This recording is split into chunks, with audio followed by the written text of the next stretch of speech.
esse é um tema bastante palpitante, bastante atual, né? Estava comentando aqui com o doutor Luiz, um pouco antes da gente começar essa conversa, é um tema bastante atual. A gente acabou de ter uma eleição movida a fake news, né? Eu não gosto muito de usar essa expressão fake news, né? É uma expressão anglófona, eu prefiro usar a expressão em português, notícia falsa mesmo. Essa expressão fake news se popularizou a partir do governo do Trump, que foi um governo que abusou de fake news e que até hoje ele se especializou e continua falando, toda vez que a notícia é negativa para o seu governo, é fake news. E toda vez que os jornalistas o contrariam, são vendidos ou tem alguma ligação com a oposição.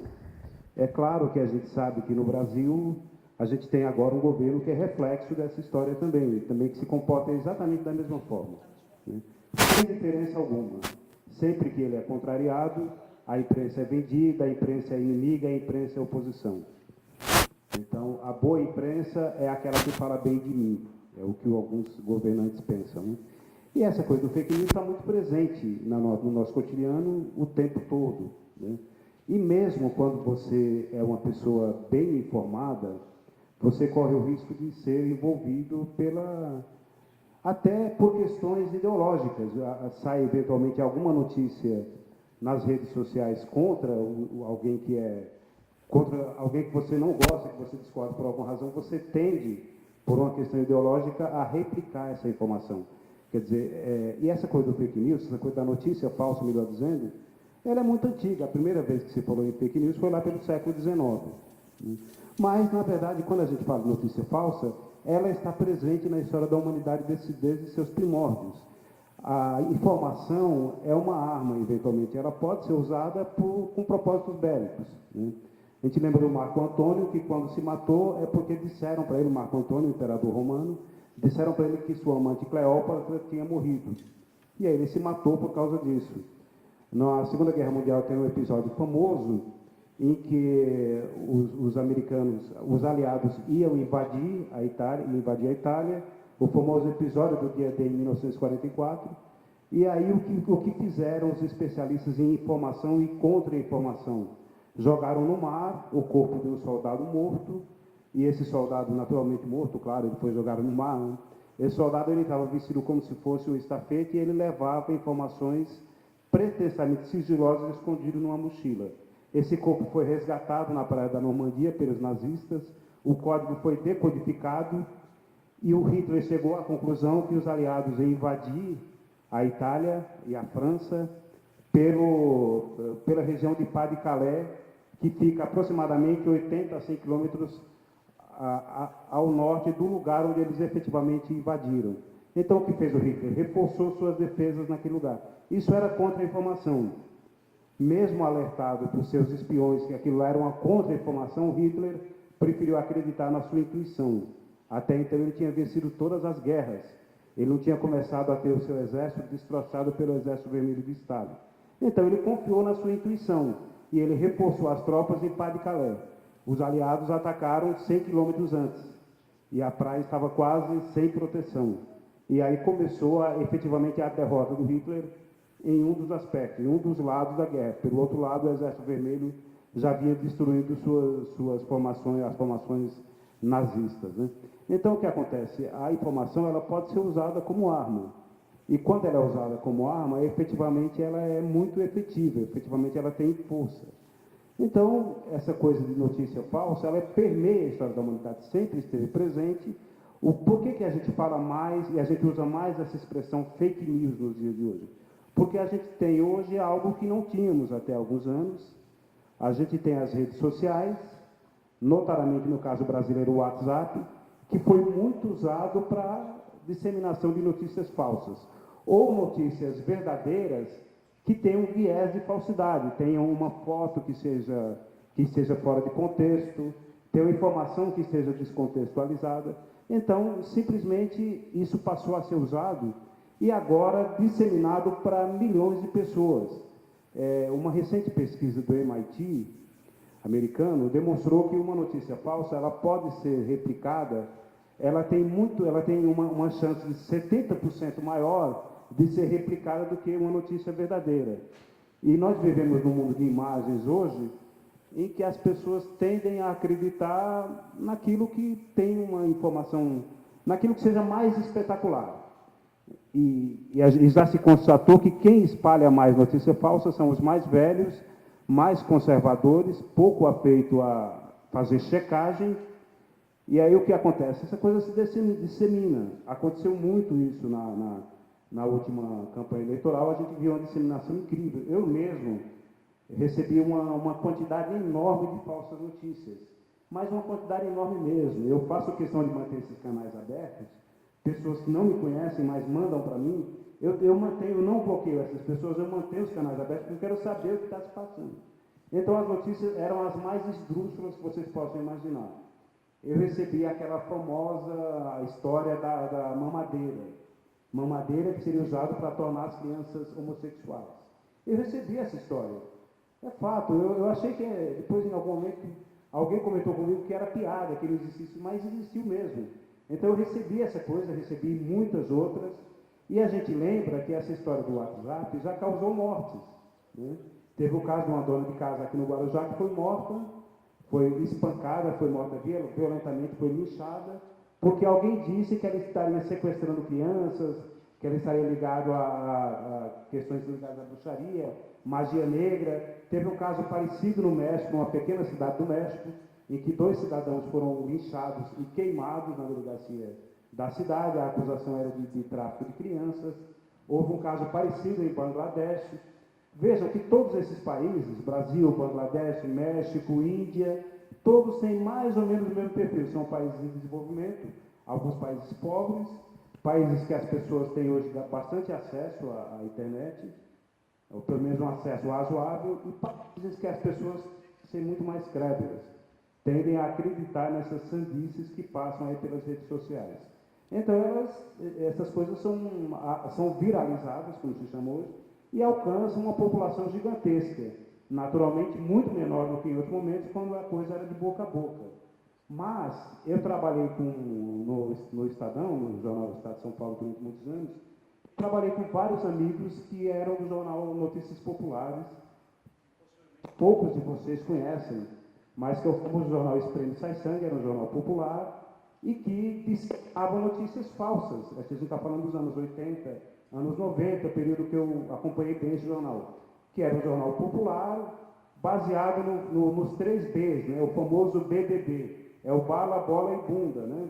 Quer dizer, o jornal popular ele tinha que ter bala, tinha que ter crime, ele tinha que ter bola, notícias sobre futebol, e ele tinha que ter bunda, sempre tinha que ter uma moça bonita ali, parcamente vestida, vamos dizer assim, né?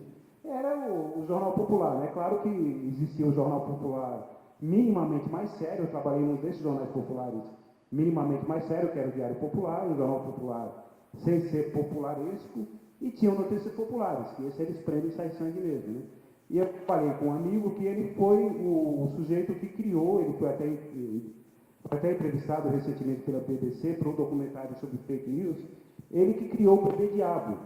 Alguém encontra uma foto de um bebê que tem na cabeça ele tem umas prominências que parecem chifres, e espalha-se uma história do bebê diabo, e essa história se espalhou. Ele também criou, anos depois, a história do palhaço que sequestraria crianças, era a gangue do palhaço.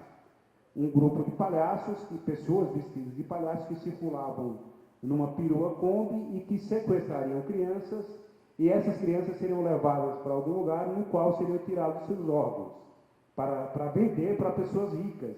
Uma sandice sem tamanho, mas que hoje viraria um meme, vamos dizer assim, viraria um vírus, se disseminaria pela internet, se existisse internet na época.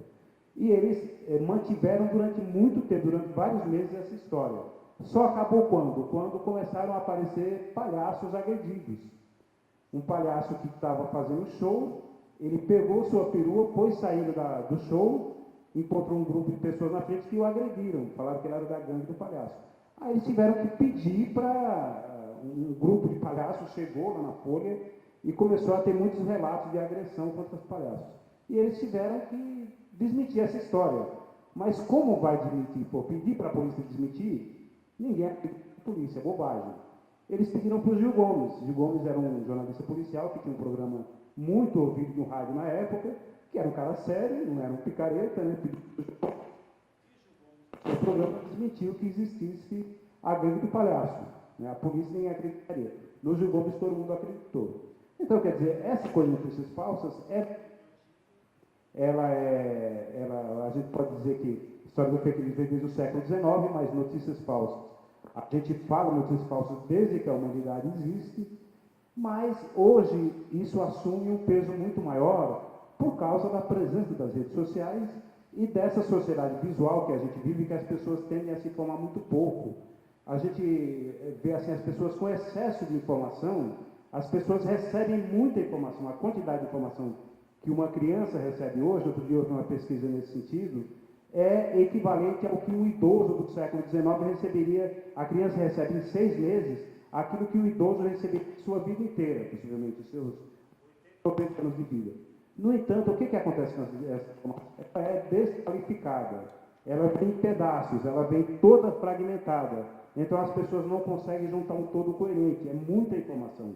É o contrário do que a minha geração jovem sofreu, a gente tinha pouca informação. Hoje a gente tem muita informação, só que ela vem em pedaços, totalmente desqualificada. Então, para isso de uma forma mais adequada, é necessário, então, que você leia, que você tenha informação de livros, tenha informação de jornais. E como a maior parte das pessoas se informa basicamente pelas redes sociais e pela televisão, elas não conseguem ter acesso a essa informação mais qualificada. Então, esse é um problema seríssimo, eu acho muito importante que a gente discuta, porque aí a gente pode combater essa na internet, que são muito comuns nos dias de hoje, lamentavelmente. Então, eu acho que a importância do debate como esse é para que exatamente a gente consiga combater essas notícias falsas, e o único caminho para combater isso é a informação.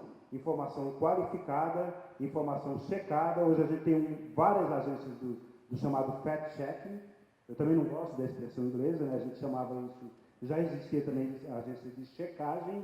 Hoje a gente tem várias agências, tem o Truco, por exemplo, que é uma agência bastante séria, tem o UOL Confere, temos uma série de agências que conferem informações. Então, hoje, tudo que eu recebo aí pelo WhatsApp, pelo Facebook, pelo Twitter, pelas demais redes sociais, é claro que eu sou profissional dessa área, então é claro que não é fácil me enganar, mas eventualmente eu também sou enganado, confesso para vocês que às vezes eu caio nessa esparrela. Então, quando eu tenho dúvida, eu brinco com meus alunos dizendo que quando você é jornalista, você aprende a identificar notícia falsa. Por quê? Porque acende uma luzinha do lado esquerdo, ó, que parece loucura. Eu sei que eu sou um pouco louco, mas é verdade mesmo. Eu sinto o calor dessa luzinha se acendendo. Essa história é falsa. Eu trabalhei, como eu falei para vocês, muitos anos no Estadão, mas eu sou assinante do Estadão até hoje, há muitos anos, há mais ou menos 20 anos.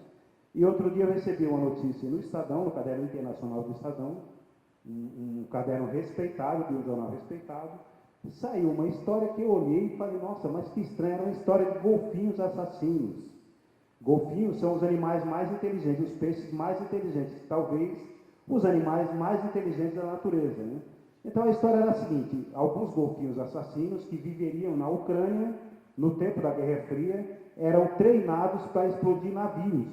Eles carregariam explosivos amarrados no seu corpo, e eles se aproximariam dos navios, ninguém desconfia de um golfinho, e explodiriam os navios.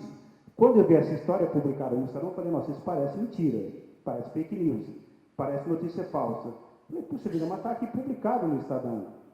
Aí eu falei, nossa, mas que parece notícia falsa, parece. 2 dias depois saiu um erramos, era notícia falsa mesmo. Era fofoca da internet, era uma mentira. Todo mundo acreditou. Por que as pessoas acreditaram? Porque os jornais, lamentavelmente, perderam muito das suas referências por causa da crise das publicações impressas, perderam muito das suas referências dos grandes jornalistas mais categorizados, mais qualificados. Os jornais estão cheios de gente muito jovem, o que é bom para os estudantes, claro, você tem mais possibilidade de emprego.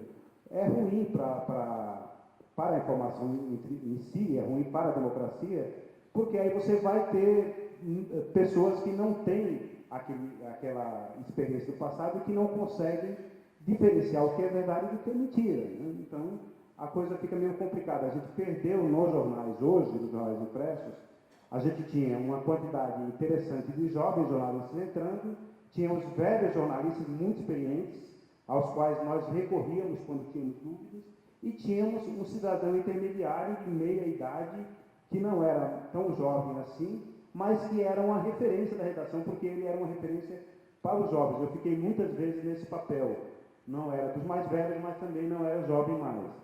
Já tinha alguma experiência, já estava na faixa dos 40 anos. Hoje, esse pessoal de 40 anos tem muito pouco nos jornais. E aí isso possibilita que apareçam mais, que tenha mais espaço para essas notícias falsas. Né?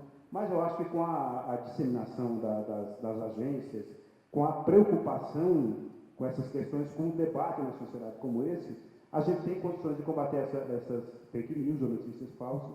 Eu acho que esse debate é de importância fundamental nesse sentido. A gente tem gente de várias áreas aí, o Dr. Luiz, as meninas de várias áreas, então a gente consegue se juntar para combater isso, que é eu reputo essa questão das notícias falsas como um dos principais problemas da humanidade nesse momento, o problema da comunicação, e um problema até para a democracia, porque isso falseia a democracia, como a gente já sabe. É isso, um grande abraço, vou passar aqui a palavra para os colegas. Queria então que o Luiz, por favor, pegasse o microfone e até para dar um direcionamento, não sei se você também já preparou uma fala, mas incluir na sua explanação, a respeito das instituições, né, dessas empresas, como por exemplo agora o WhatsApp, que teve uma iniciativa, né, agora, mas teve uma iniciativa de bloquear o envio, né, a replicação de mensagens que as pessoas antes podiam enviar para quantas pessoas quisessem, e hoje eles vão limitar isso para 5, né? Então, além da sua fala, se você também pudesse responder ao papel das empresas e dessas mídias sociais nesse processo, também seria interessante. Obrigada. Bom dia a todos. Queria agradecer o convite ao professor Fulviela, à professora Isabela, à professora Maiara, saudar aqui o Moacir Assunção, que eu conheci hoje e já bem introduziu o assunto para a gente, a Natália, a Sena Carneiro, Mariana Quinn e a professora Nadine.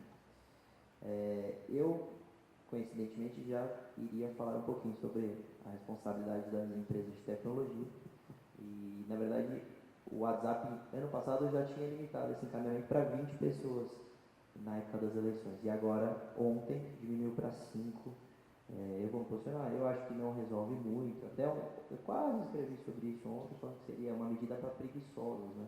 Porque se você criar uma lista de transmissão, ou se você encaminhar um a um, você consegue disseminar essa notícia que você queira sem encaminhar simultaneamente. Então, é uma medida para preguiçosos, que vai diminuir um pouco daquele cara que encaminhar para todo mundo de uma vez só, mas se ele tiver vontade de encaminhar essa notícia para todo mundo, ele consegue por outros meios.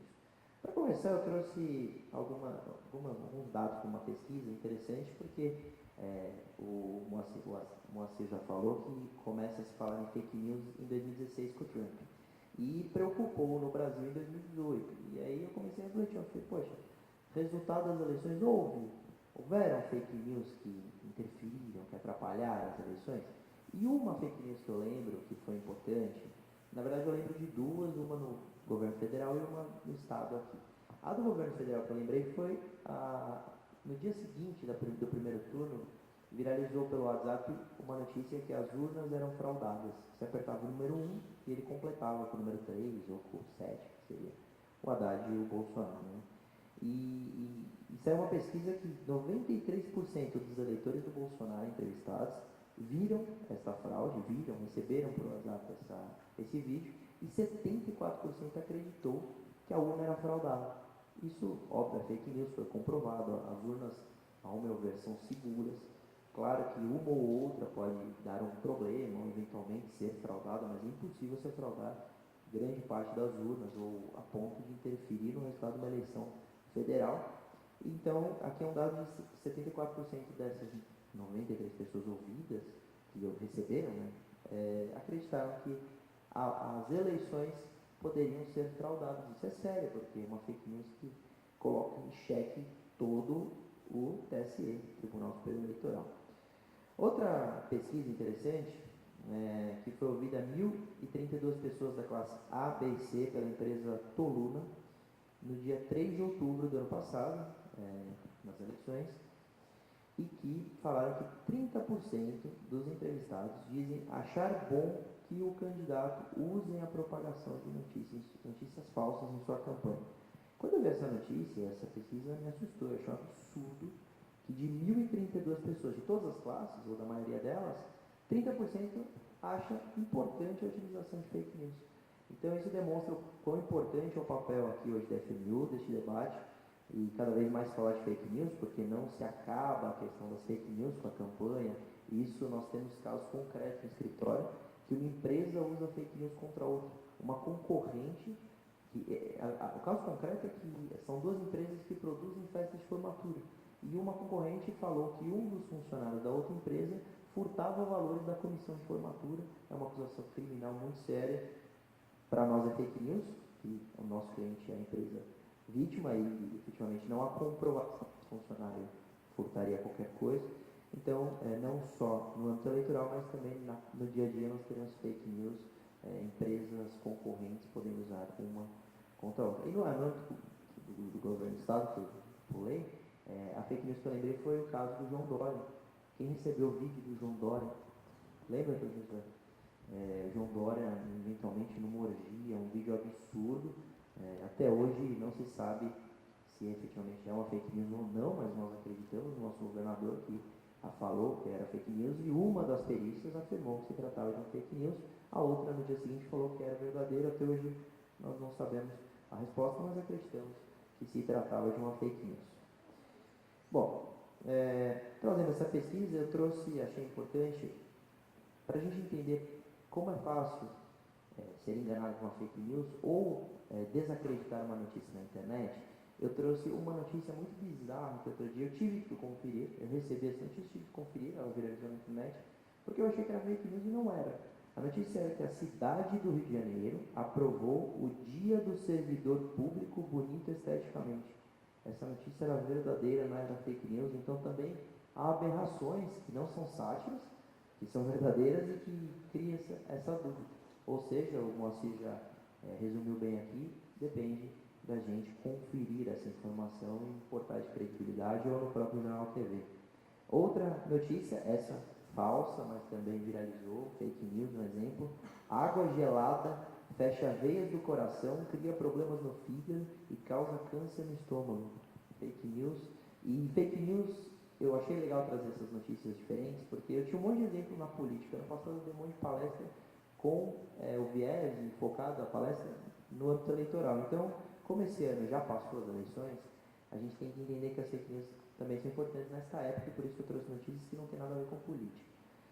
Outra notícia que circulou, e essa é absurda, foi até matéria da Record uma vez, da Câmara Record, que dizia que uma vacina específica, não lembro qual agora, não tinha um resultado, não funcionava. E isso causou uma diminuição na vacinação das crianças em São Paulo, e essa doença começou a acontecer de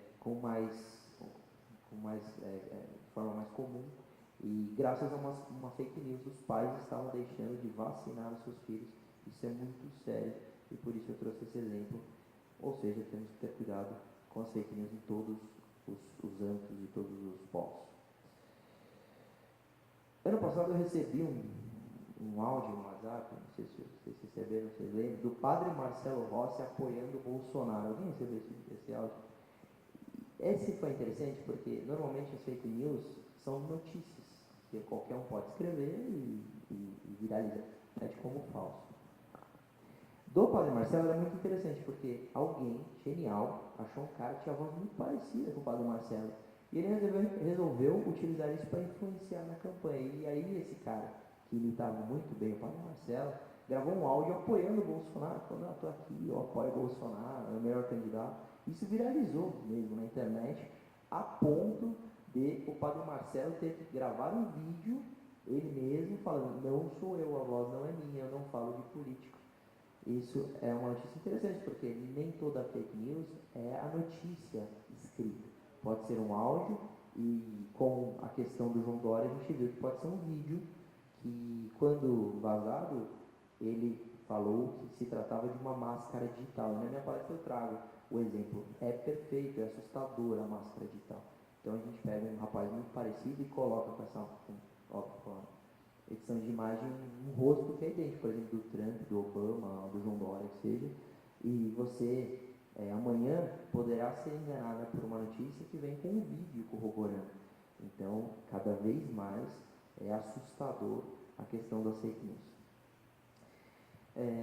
Por que as fake news funcionam? Porque nós podemos ser enganados por fake news. E aí são 3 pontos importantes.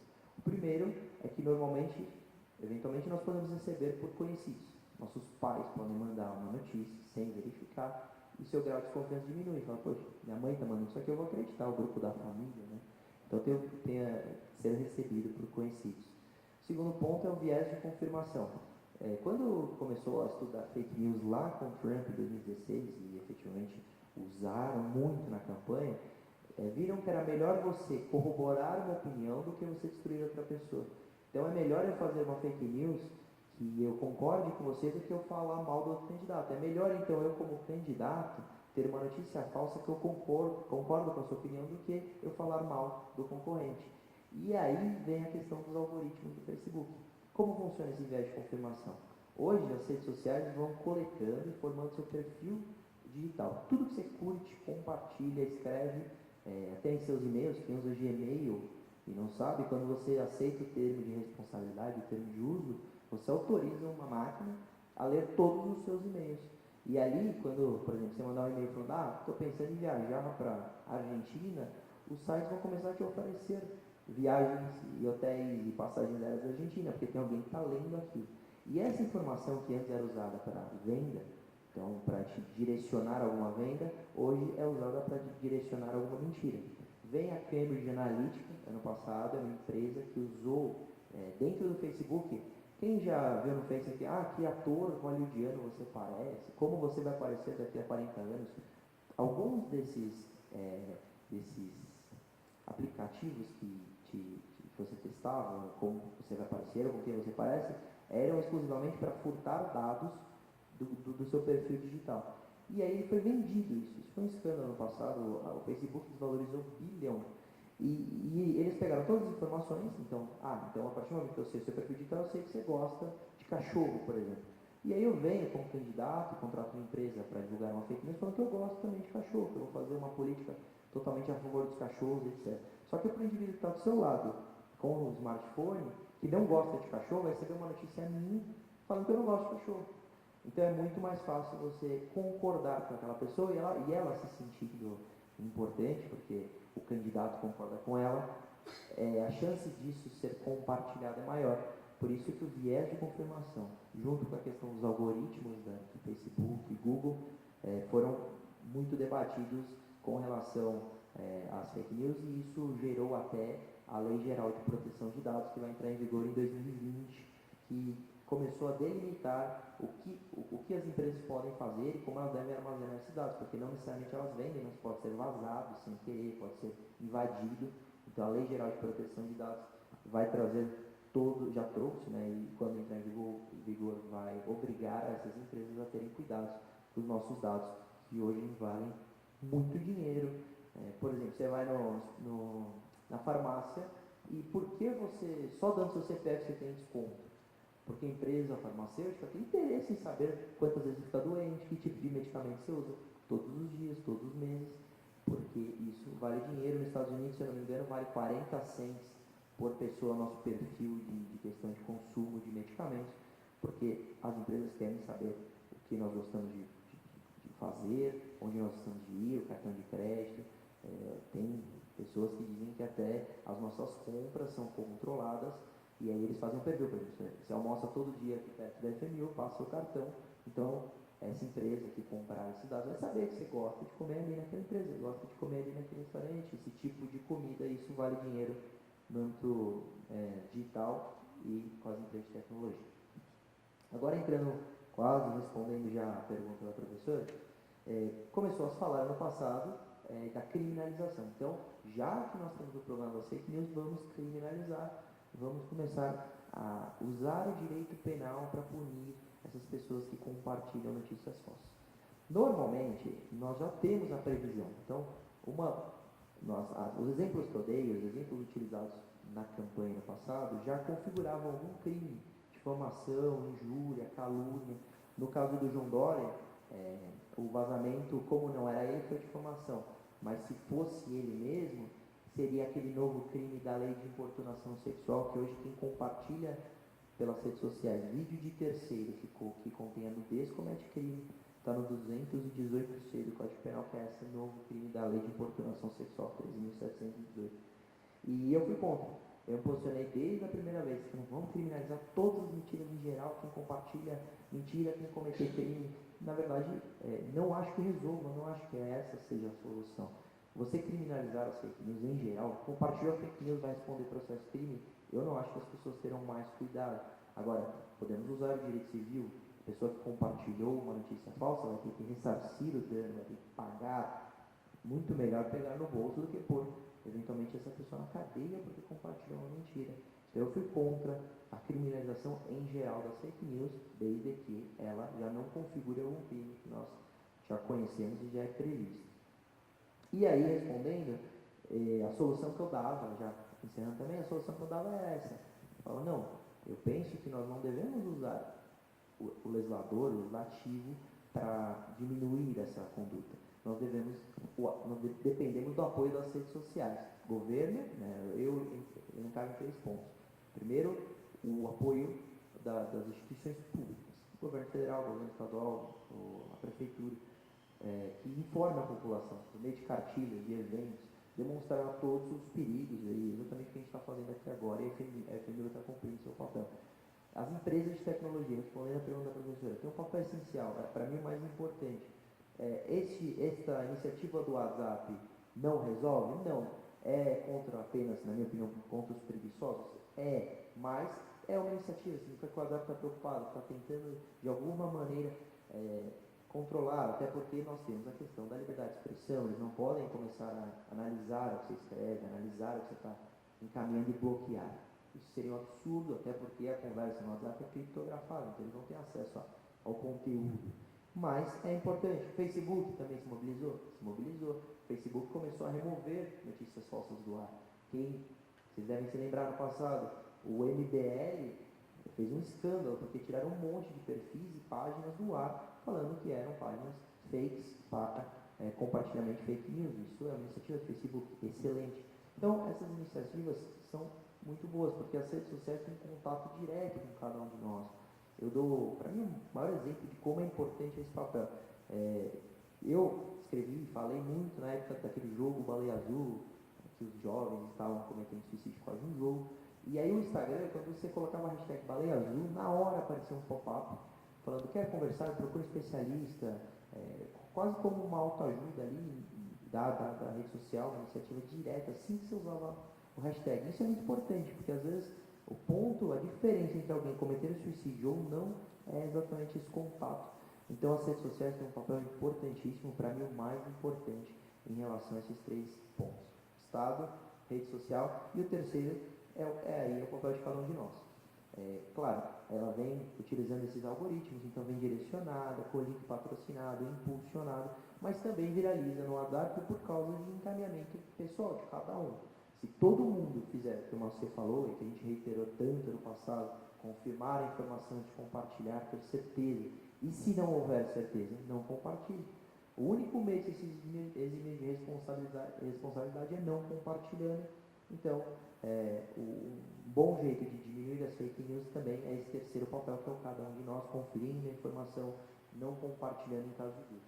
Então, eu encerro aqui, já deixando o tempo para o debate, respondendo a pergunta e resumindo assim, que as fake news ainda estão presentes, nós temos que ter cuidado, continuar verificando a informação, desconfiando de tudo. Às vezes até as empresas profissionais erram, o professor tem toda a razão. Às vezes até as empresas de jornalismo, e você comentou a questão dos jovens, e eu tenho 2 situações que me chocaram. Ano passado, agora no final do ano, em dezembro, eu fiz uma visita à Folha.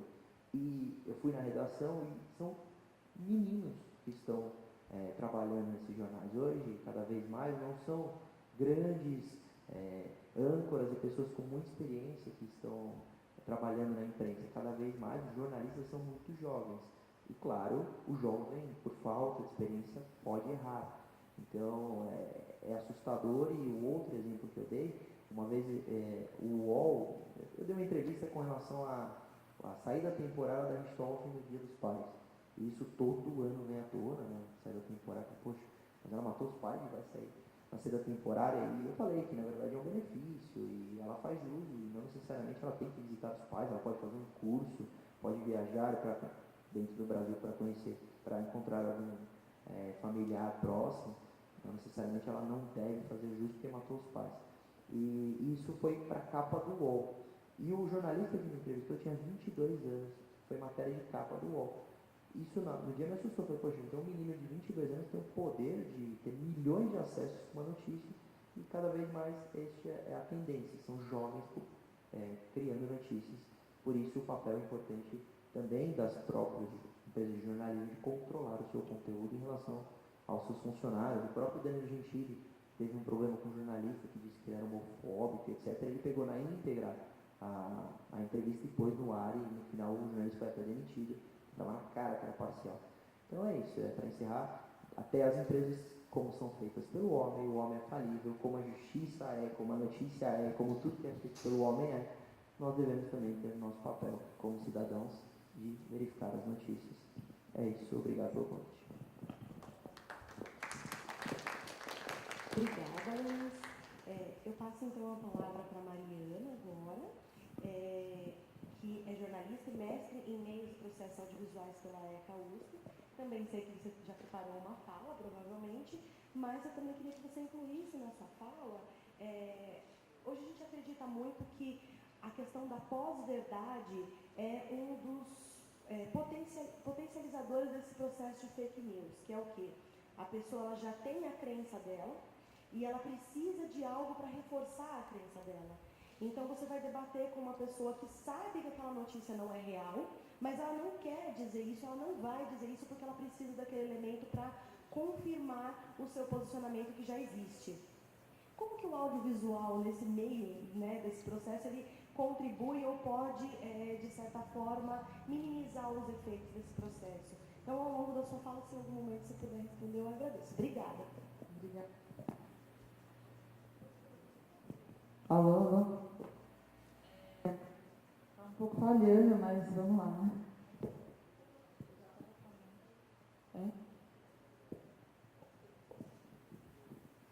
Obrigada. No fim das contas, o que eu vou falar tem muito a ver com pós-verdade. Na verdade, primeiro eu quero agradecer o convite para participar da mesa e da jornada. Acho muito interessante, enfim, né, o papel da faculdade de fazer debates sobre temas sociais e tal. Fico muito feliz de estar aqui participando, agradeço muito pelo convite. Mas justamente eu preparei uma fala que é mais uma reflexão e uma série de provocações sobre esse tema, fake news, e na verdade sobre temas que tangenciam o fake news e talvez temas que, antes de falar de fake news, a gente precisasse rever um pouco para entender qual que é esse poder das fake news, né, das notícias falsas. Então, eu juntei alguns desses temas que eu acho que às vezes são um pouquinho anteriores às notícias falsas, mas que ajudam a gente a entender como elas se disseminam tão rapidamente e por que elas, no contemporâneo, têm essa força política, inclusive, né, tem essa força sobre a realidade mesmo. Então, aí eu juntei alguns temas, eu coloquei aí nesse título, são palavras ou expressões, então, narrativas dos presentes, auto-verdades, que aí eu vou explicar especificamente de onde eu peguei esse termo, lugares sociais, emissões e disputas discursivas. Pode passar, Isa, por favor. E aí, pensando nesse termo narrativas dos presentes, colocando os presentes em negrito, eu queria propor uma reflexão sobre o duplo sentido da palavra presente quando a gente pensa em narrativa e contação de histórias ou acontecimentos do cotidiano. Então, o duplo sentido do presente seria o tempo presente, então narrativa sobre o tempo presente, sobre o contemporâneo, o que está acontecendo agora, e narrativa dos presentes, que são as pessoas presentes durante algum evento, que são testemunhas daquele evento, e aí, porque são testemunhas do evento, decidem falar sobre ele, ou porque estiveram presentes em um evento, são mais propícias ou carregam alguma verdade mais próxima do que aquele evento foi ou do que aconteceu naquele evento. Então, são os presentes no evento e o tempo presente sobre o qual se fala. Pode passar, Isa. E aí, para pensar sobre isso, quando que esse tipo de narrativa sobre o tempo presente e sobre as pessoas que estão experienciando um acontecimento no presente se tornou tão forte, eu pensei nas redes sociais, mas não só em falar delas mais desse jeito que a gente conhece, mas ainda fazer um histórico, um pouco de uma percepção sobre elas. Pode passar aí. Que é talvez pensar elas como redes que possibilitam os humanos, né, nós, sujeitos sociais, fazermos coisas que a gente já faria sem a existência delas, sem a existência dessas redes sociais pela mídia, né, ou digitais. Então, que é trocas, depois eu vou falar um pouco mais disso, mas trocas, conversas. Então, tem algo que as mídias digitais ou as redes sociais evocam na gente que tem a ver com nós sermos seres humanos, seres que comunicam e querem se falar e compartilhar coisas. E aí, pensando numa escala de sucesso ou numa ampliação dessas redes que colocam essas nossas vontades de compartilhamento e contação das nossas histórias presenciadas para muitas pessoas, a gente podia ver uma linha histórica de como isso talvez foi se aperfeiçoando nas redes sociais, né, em termos de escala mesmo, ou de aperfeiçoamento de como articular pessoas para contarem as suas versões dos fatos ou as suas versões dos acontecimentos que presenciaram. E aí a gente tem, em 1996, o ICQ, que acho que algumas pessoas lembram, outras não, né?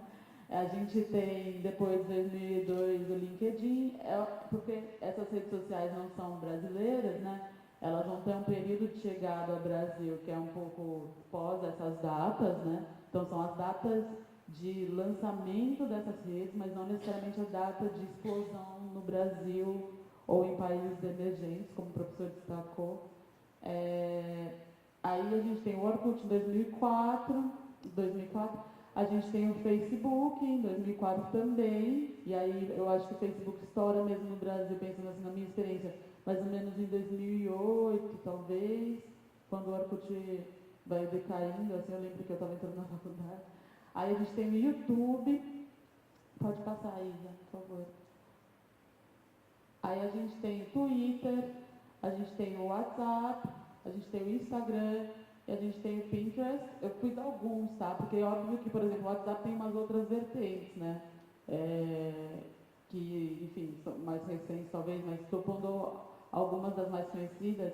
E a gente tem ali no finalzinho o Snapchat, que eu pus meio que só para a gente lembrar. O que me parece interessante nisso, que tem a ver com a pergunta que você me fez, é que todas essas redes sociais, elas vão convergindo cada vez mais para a possibilidade de imagem como parte do testemunho do acontecimento presente.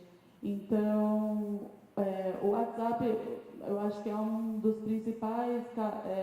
principais redes sociais, né, que parecia muito futurístico, que era você poder falar e ver uma pessoa ao mesmo tempo. Eu lembro que da minha geração isso era muito futurístico, assim. Enfim, o Instagram é uma rede que tem muito a ver com imagem, o Pinterest também, o Snapchat também. E lá atrás o Facebook também, né, o Facebook ainda faz algumas inovações com relação à imagem, para ela ficar mais parecida com uma imagem em tempo real, né? Então os bonequinhos têm se mexido, alguma coisa assim, né? Eu nem tenho Facebook mais, mas eu sei dessas atualizações e me parece interessante isso, porque a imagem em movimento, diferentemente da palavra escrita numa rede social, ela tem uma aproximação com um efeito de real, né, com uma aparência de realidade, que parece que faz com que as coisas sejam mais verdadeiras, ou que acontecimentos presentes pareçam mais próximos de mim se eu estou gravando ele ao vivo, parece que eu estou quase lá. É diferente de um texto falando que eu estava lá. Então, essa convergência para a gente passar a compartilhar experiências por meio da imagem e por meio da imagem em movimento, me parece interessante também característica dessa potencialização, dessa potencialização do contar histórias sobre o presente e testemunhando as histórias estando presente nelas. Pode passar, Isa, por favor. Aí eu pensei em... saiu o C ali de convergência, mas eu pensei em agrupar algumas coisas sobre essas redes sociais. Então, que tem a ver mesmo com as trocas dos seres humanos, que são, não são inerentes, né, mas tem a ver com a nossa construção social e cultural, e que essas redes acionam muito facilmente a nós.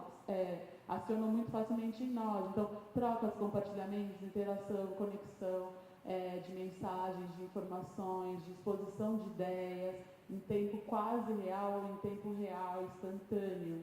Essas redes têm esses apelos, né? Desde que elas surgiram, eu fui dar uma olhadinha nos slogans. Os slogans têm muito a ver com compartilhe suas ideias com os amigos e com as famílias. Então, tem uma coisa que é nossa, um pouco talvez, de uma narrativa de vida, de existência, né, de vínculo. E aí, depois a gente tem construção de imagem de si, porque isso tem a ver com construção de identidade, né? A gente está sempre narrativizando quem nós somos, ou queremos ser, ou gostaríamos de ser. Então, a gente faz isso também pelas redes sociais, não só pela imagem, pela própria selfie, que aí depois vai ser ali mais para frente, na quarta coluna, pelas imagens, pelos vídeos, pelos áudios, mas justamente pela construção de discursos sobre nós que essas redes podem possibilitar. Então, hoje eu fui em tal lugar, eu acho isso de tal acontecimento, eu estive ali presente em tal lugar.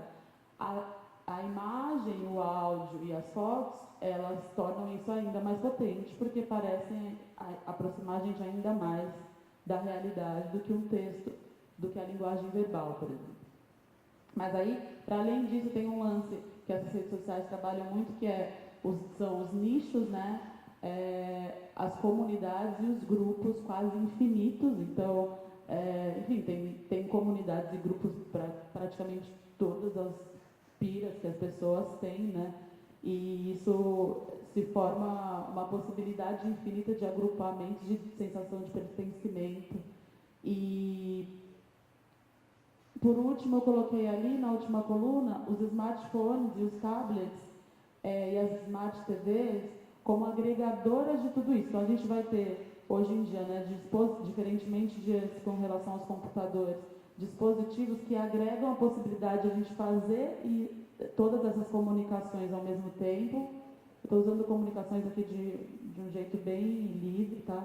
Mas fazer todas essas comunicações e se expressar ao mesmo tempo todas essas redes e num clique só. Então, tudo isso está condensado em alguns dispositivos. Pode passar aí. Bom, e aí, o que eu acho que eu mais quero falar hoje, na verdade, pensando nisso, então a gente vem de uma potencialização das narrativizações de si e da vontade de contar as histórias que eu estou vivendo aqui e agora, no presente. Eu sou testemunha de algumas coisas, eu quero falar disso e falar sobre o tempo presente quase que instantaneamente. Eu acho que muito dessa nossa cultura que as mídias sociais potencializaram permitiram o que a Eliane Brum escreveu ser uma auto-verdade, né? E aí ela escreveu isso durante as eleições do ano passado. Eu ainda acho que as eleições têm tudo a ver com o período atual, então acho que é muito bom a gente fazer ainda links com o período de eleições. E aí ela fala assim, ainda quando todos os presidenciáveis eram presidenciáveis, né, candidatos. Ela fala que auto-verdade é algo que pode ser entendido como a valorização de uma verdade pessoal ou autoproclamada, uma verdade do indivíduo, uma verdade determinada pelo dizer tudo da internet e que é expressa nas redes sociais pela palavra lacrou. Pode passar aí, por favor. O valor da... Eu vou ler alguns textos porque eu acho importante, tá, gente? O valor da autoverdade, ela define, está muito menos no que é dito e muito mais no fato de dizer.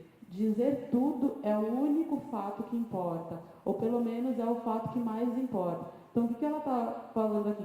Que a vontade de falar e a coragem de falar sobre uma verdade que é verdade para si, ou sobre a sua opinião, e a performance disso, passou a ser mais importante que o próprio conteúdo do que se fala. E eu acho que isso tem a ver com as possibilidades que as redes sociais nos deram para a gente fazer essas narrativas de nós mesmos e dos nossos tempos presentes ou dos acontecimentos que nós presenciamos. Pode passar, Isa, por favor. E aí ela vai falar assim, ela está fazendo uma avaliação justamente sobre auto-verdade, os eleitores, os principais eleitores de Bolsonaro e o próprio Bolsonaro. E ela vai falar assim, esse deslocamento de onde está o valor do conteúdo do que é dito para o ato de dizer, fez de Bolsonaro, por exemplo, um candidato político visto como honesto, sincero, que não mede palavras como outros políticos. Assim, Bolsonaro não seria homofóbico, misógino ou mesmo racista por aqueles que aderem a ele, mas um homem de bem, exercendo a liberdade de expressão. Eu acho que aqui tem muita coisa para discutir, mas basicamente o que eu queria mesmo fixar é que a performance de dizer, mais importante do que o conteúdo, que é o que ela está falando aqui, fez do Bolsonaro ser visto como uma pessoa íntegra, honesta, que diz a verdade acima de tudo e que talvez até supere o ímpeto político de ser comedido com relação a algumas coisas que diz.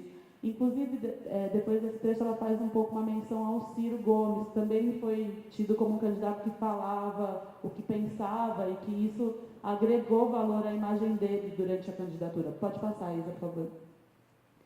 E aí, ela vai falar que a estética, ali está estática, desculpa, gente, a estética marcada pelo dizer tudo e dizer tudo lacrando, que é um pouco assim... Acho que a gente vivencia muito isso, né, nas redes sociais, que eu falo mesmo, assim, e a minha opinião, para o meu nicho de amigos, vai valer e vai ser aprovada e vai ter muitos likes, porque eu estou dentro de um nicho, eu estou dentro de uma comunidade que respalda a minha própria opinião, e quem não gostar, eu já falei, já falo mesmo porque eu posso falar umas bobagens, mas o ato mais importante é que eu falei. E eu falei a opinião. E aí ela fala que a estética é colocada como ética. Então, a forma é mais importante, é mais ética do que o conteúdo. O conteúdo não importa, o que importa é a forma acima de tudo. Pode passar, Isa, por favor. E aí eu acho que isso tem tudo a ver, pode passar tudo de uma vez, Isa? Tem tudo a ver com o que eu estava tentando tecer. Pode voltar? Duas, por favor. Pode voltar mais um. O que eu estava tentando tecer sobre redes sociais e convergências, que nesses lugares, especificamente, eu acho que até por conta das suas naturezas, de não serem um tete-a-tete necessariamente, eu acho que não à toa as redes sociais têm sido tão importantes para a articulação política, tão ou mais importantes para a articulação política do que o diálogo e o debate. Eu acho que nesses lugares a auto-verdade funciona muito. São lugares que você pode, por conta de como a rede social funciona, né? Em comunidades, você está fazendo sua performance sobre si mesmo, mostrando a sua identidade, mostrando a sua opinião. Ela funciona muito e é vangloriada por esse lacrou, falou tudo, falou e disse, me representa, né? Pode ir, Zé, por favor. E aí, o que eu acho mais interessante desse debate que a Helene Brum propõe é essa discussão. Eu acho que eu até vou parar nela porque essa apresentação está um pouco grande, mas que é a seguinte: quando a imprensa mostra que Bolsonaro se revelou um deputado medíocre, que ganhou seu salário e benefícios fazendo quase nada no Congresso, quando mostra que ele nada tem de novo, mas sim é um político tão tradicional como outros, ou até mais tradicional que muitos, quando mostra que falta consciência no seu discurso, assim como o projeto que justifica o seu pleito à presidência, há pouco ou nenhum efeito sobre seus eleitores, porque o conteúdo pouco importa. Então, o conteúdo e a apuração jornalística frente à performatividade de dizer pouco importa. A apuração jornalística ficou frente a essa performatividade de dizer, inclusive, a distância do Bolsonaro, e de dizer não só do Bolsonaro, né, que ele está em meio a esse lance da auto-verdade, mas das pessoas, importa menos esse tipo de apuração, porque o conteúdo está esvaziado. Ela vai explicar melhor isso no próximo trecho, por favor. Pode passar isso. Simples assim, complexo demais. A lógica em que a imprensa opera quando faz jornalismo sério, que é a do conteúdo, não atinge Bolsonaro, porque seu eleitorado opera em lógica diversa, que ela está querendo dizer que é a lógica da forma, o importante é dizer, não o conteúdo que se diz. Esse é o dado bastante trágico. Na medida que os instrumentos disponíveis para expor verdades que mereçam esse nome, esse é um dado bastante trágico na medida em que os instrumentos disponíveis para expor verdades que mereçam esse nome, para iluminar fatos que de fato existem, passam a girar em falso. Pode passar, Isa, por favor.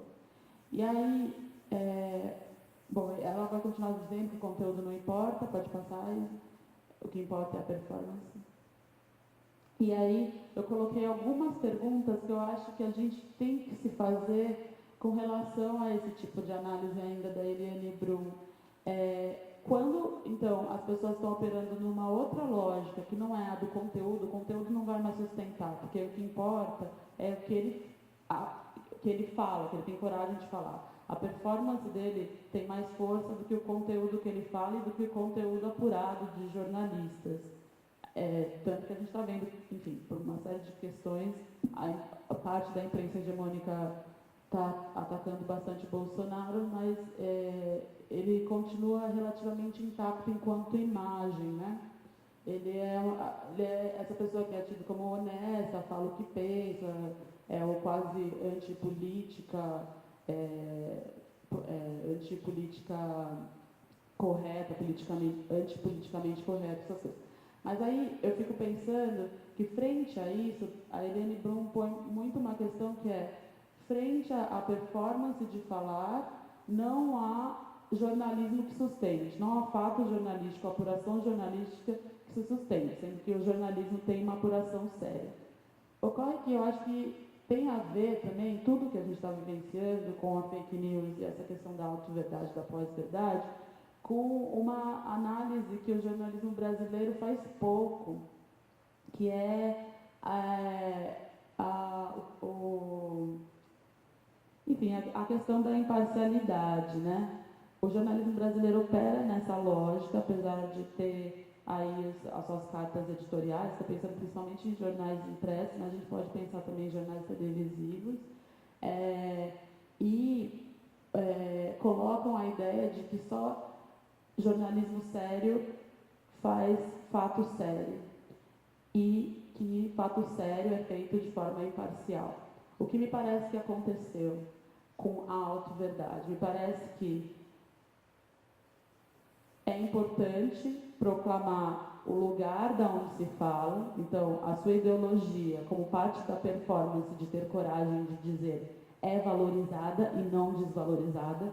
Quando você mostra que você tem ideologia e o ímpeto de dizer o que se quer dizer, isso é tido como verdade, para além de auto-verdade. E eu acho que tem uma questão aí, quanto à imparcialidade jornalística, que é o jornalismo por um tempo, ou até hoje, enfim, a maioria, eu sou jornalista, mas sou uma jornalista crítica assim, do jornalismo tradicional. O jornalismo, por um tempo, por sempre discute fato como algo inato, algo que está aí. Existem os fatos, o jornalista vai lá, apura eles e coloca no jornal. E a questão é que os fatos, eles são eleitos como fatos. Por que nem tudo é notícia, né? Existe uma hierarquia de interesse público que o jornalista e os jornalistas, né, das redações fazem e elegem alguns fatos ao status de notícia relevante. Então, nem tudo, nem todos os problemas sociais, nem todas as injustiças sociais ganham as manchetes de jornal. Isso é uma verdade. Então, não é que o fato, que o jornalismo vai atrás de um fato, é uma verdade inata e pura.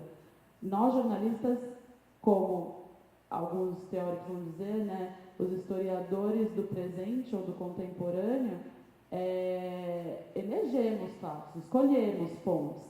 E isso tem a ver com precisar discutir a ideia de imparcialidade. Então, não há fato inato, não há verdade inata. Há uma busca por verdade e fatos eleitos como tais para serem noticiados. Eu acho que esse debate tem a ver com fake news e com auto-verdade, e a gente fica debatendo fake news e auto-verdade, quando o que está sendo colocado também para nós jornalistas vamos debater a imparcialidade? Até que ponto a imparcialidade está segurando a ideia de que construímos fatos verdadeiros? As pessoas começaram a desconfiar também do jornalismo, porque o jornalismo nunca se disse parcial, como o Bolsonaro se diz, ou como alguém de esquerda, ou um jornal de esquerda, ou um jornal de imprensa alternativa se diz. Então, a imparcialidade me parece que voltou contra o pé dos jornalistas, assim, não ter um lugar específico de emissão dos seus enunciados, ou um lugar evidentemente falado, expressamente falado dos seus enunciados, faz com que as pessoas pensem, não é verdade o que se diz, porque eles não têm uma enunciação direta do que eles estão querendo dizer. A performatividade de querer dizer do jornalismo fica um tanto diluída. Está dando para entender o que está querendo dizer? Fica um tanto diluída quando o jornalista fala somos imparciais e aqui estão os fatos puros. Analisamos o lado A e o lado B, dois lados da notícia, o outro lado, e aqui estão os fatos puros. As pessoas estão ouvindo suas auto-verdades falando, não, isso daqui não são fatos imparciais, porque a minha verdade não está aqui, ela deveria também estar contemplada. Então, por que vocês não falam que, na verdade, vocês estão elegendo algumas fontes, elegendo alguns fatos e falando que eles são verdades? Me parece que essa também é a discussão que está posta, a gente enfrenta pouco. O que eu vejo, ainda está nessas perguntas, e aí eu vou finalizar, o que eu vejo muito a mídia hegemônica fazendo, e isso antes das eleições, uma luta contra fake news. Essa luta contra fake news me remete a dois lugares da mídia hegemônica. Um é lembrar, que a mídia lembra, às vezes, que a sua produção de conteúdo, a sua produção de notícia é mercadoria. É isso que está posto nesse debate, ao meu ver. E o jornalismo precisa se manter sendo produtor fiel da verdade, da mercadoria que ele mesmo criou e da qual ele se sustenta.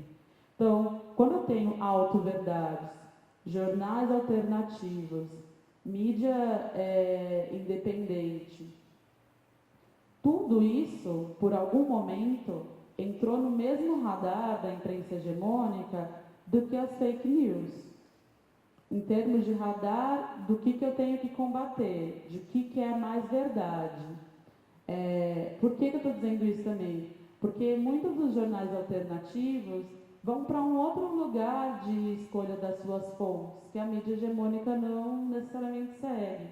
Por exemplo, se você escuta alguém de movimento social ou do MST para compor uma reportagem como fonte oficial e um lado das falas, ao invés de expressamente demonizar quem ocupa alguma fazenda, por exemplo, isso é tratado pela imprensa como um jornalismo parcial. E jornais parciais não são imparciais, obviamente, e não são a verdade. Então, por muito tempo, esse mesmo combate da verdade da imprensa hegemônica se voltou à imprensa alternativa. E aí se cria também, sem discutir isto, se cria um combate à fake news hoje em dia, da mídia hegemônica, que eu acho que tem que ser olhado para além da necessidade de combate à fake news, como a manutenção da mídia hegemônica ter o seu lugar de construção da verdade, e uma verdade que é imparcial, que os fatos são verdadeiros, estão aí, a gente colhe eles na natureza e põe eles no jornal, não é assim que as coisas funcionam, porque senão tudo seria noticiado, e nem tudo seria noticiado. E, bom, e é isso, assim, acho que a gente tem que ter esses lugares de análise crítica também do combate à fake news pela mídia hegemônica e das fontes que são tidas como mais neutras para construir essas verdades imparciais nas reportagens e das fontes que são mais marcadas como fontes parciais. Isso tem tudo a ver com a disputa do jornal hegemônico com a imprensa alternativa e tem tudo a ver com a ideia de auto-verdade. Algumas pessoas que estão mais próximas, algumas pessoas e fontes que estão mais próximas de uma ideia, como posso dizer, que estão mais próximas de um pacto com o status quo, assim, em termos de ideologia, têm as suas auto-verdades tidas como neutras, ou como sinceridade, ou como a pessoa, enfim, como o Bolsonaro fez, né? Tipo, mesmo ele sendo machista, homofóbico, racista, aquilo não tem tanto impacto e o que se sobressai é a verdade dele e o ato de ele dizer. Agora, quando um líder de MST diz sobre a realidade do MST e uma perseguição, a marca social desse enunciador ou dessa fonte, ela está mobilizada para um outro lugar, que é de verdade circunstanciada, totalmente ideológica e totalmente parcial. E acho que isso também a gente tem que discutir, tanto na mídia hegemônica, como quanto às auto-verdades de diferentes autores, né? Bom, é isso. Obrigada.